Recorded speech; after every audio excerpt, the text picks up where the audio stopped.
Good morning, fam. It's your boy Black at you, back at you. Another short video.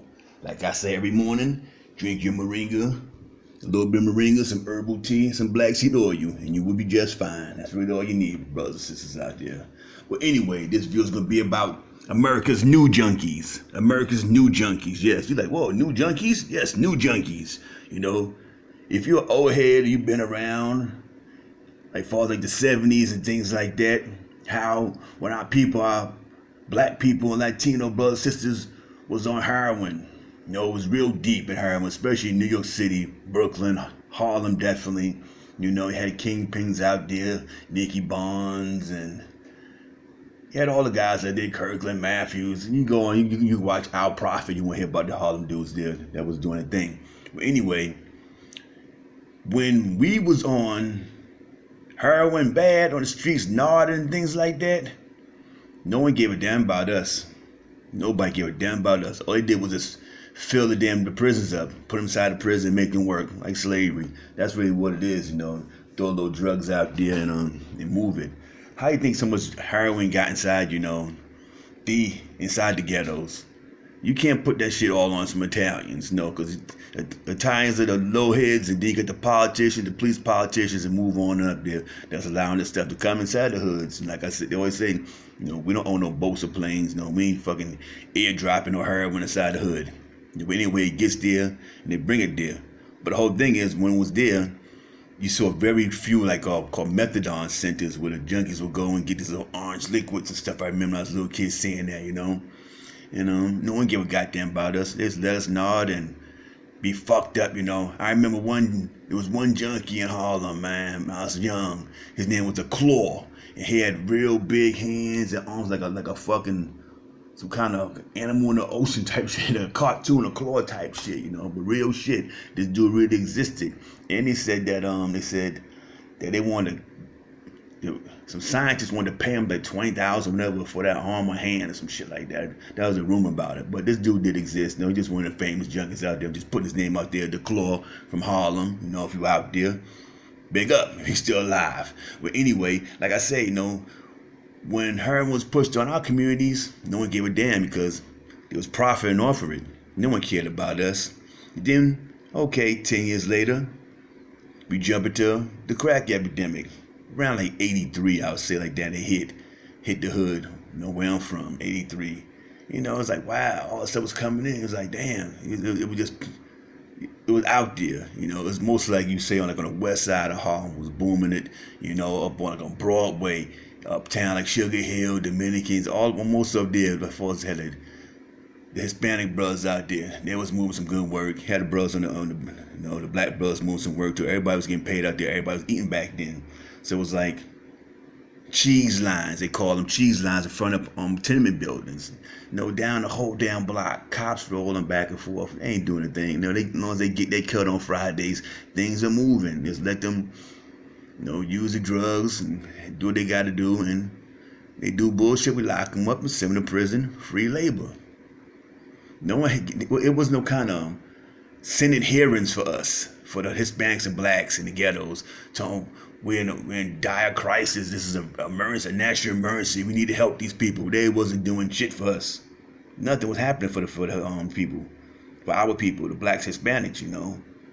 Even some of the poor white ones, they just come to Harlem they just always come to Harlem to get their stuff. And I used to watch that as a kid. How some of the young ones from wherever they come from, like Connecticut, I see license plates, because come down to Harlem and get their stuff. Well, anyway, let's jump into we'll say the crack epidemic. We said we in the crack epidemic, but the crack epidemic hit hard. It hit hard because it had the music, the influence, then you had the technology. That's when things start coming a little bit. People start hearing things, videos, and the movies, New Jack City, and things are getting glorified. The deal that everybody wants to get paid. Everybody always want to get paid for a neighborhood. What they do is throw a movie out like Scarface. Everyone's going to come on to that film because everybody wants to get paid who's a poor person. It's the adventure of it. But then, like 10 years later, or 15, I'll say we'll go 15, 20 years later. Now we're into the heroin, back on the heroin. But the brothers are not using heroin that much. You got some of the young kids out there are experience when messing with it. Yes, I see that too. Young boys walk around, and even in Atlanta, I seen. I'm not just pointing Atlanta. I'm just saying, I got a crib out there, so I see some young dudes out there walk around, with tracks on them. And I talk to them. I was like, man, you gotta try to get off that stuff. But anyway, we're gonna jump down for the American new junkies. As far as the European Americans, I saw it was a documentary where it's talking about opioids and things like that. How this lady showed that her neighborhood, in every house in that neighborhood, someone has OD'd in that off these opioids and heroin. So now you see the government's like, oh wow, we gotta do something about this here. They having goddamn like clinics, everything, every kind of help thing programs for these people, which I'm not saying is wrong. I'm saying it's correct, but that should have been around for us too, instead of just throwing us in jail. So that's what I talk about, the inequality in America. They don't care about us. You're nothing. But now they feeling the effects of this heroin. It's like every day 120 people be overdosing and stuff. It's like, man, that's more than the brothers, because brothers, they were strong. The brothers hit that heroin, be leaning like that, leaning for hours, will not fall. But the European Americans, and I seen on one video they was falling. I was like, oh man, that's messed up, But I also say that since these wars in Afghanistan, things like that, has also been a rise in heroin use. As far as heroin being put inside the United States, has been on the rise. Because I have also been out in Afghanistan and seen the hands how they pick the heroin, opioids, and flour, whatever stuff they did here, and how it looks, in natural form. But they processed when they shipped over here. I was like, oh wow, some different stuff. But anyway, you see, we still over there for us American soldiers, and we're not leaving that damn place quiet because they got lots of heroin there. And also the Taliban, those are the ones that was burning the fields out there. They don't want that stuff there.